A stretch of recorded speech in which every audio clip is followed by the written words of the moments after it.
Direction le Cameroun. Lors du discours de Paul Biya à la nation, il parle enfin de la brigade anti-Sadina.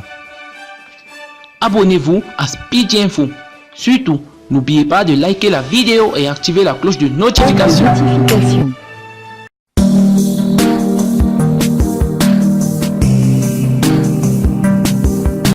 Pour la première fois, le chef de l'État s'est officiellement agressé aux membres de ce groupuscule de personnes qui a pris l'habitude de saboter l'image sacrée des institutions républicaines.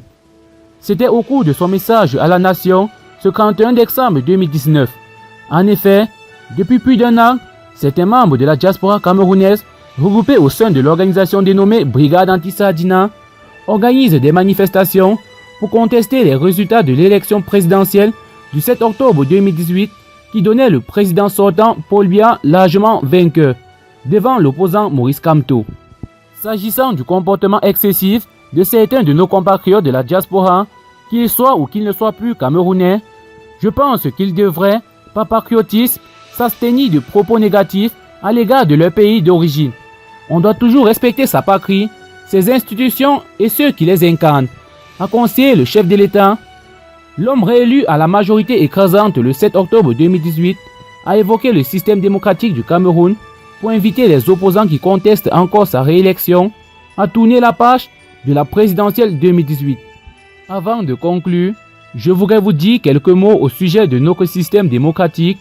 Lorsque les conditions ont été réunies et que nous avons ensemble jeté les bases de la démocratie dans notre pays, je n'ignorais pas que le chemin serait semé d'obstacles. Ce fut effectivement le cas. Mais nous avons réalisé des progrès remarquables. Malheureusement, une minorité au Cameroun, comme dans la diaspora, paraît avoir oublié les règles qui gouvernent la vie démocratique.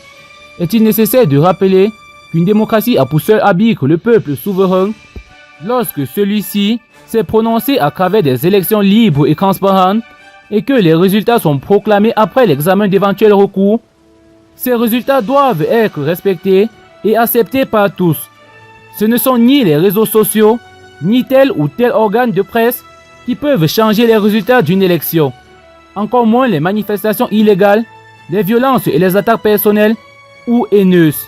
On se rappelle que j'avais dit en son temps, débattons, ne nous battons pas. Ainsi se comportent les citoyens d'un pays démocratique.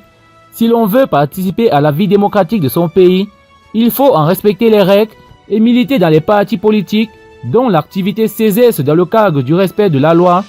S'exerçant dans le cadre de la loi, il sera loisible de vérifier lors des prochaines élections municipales et législatives du 9 février 2020, a-t-il conclu.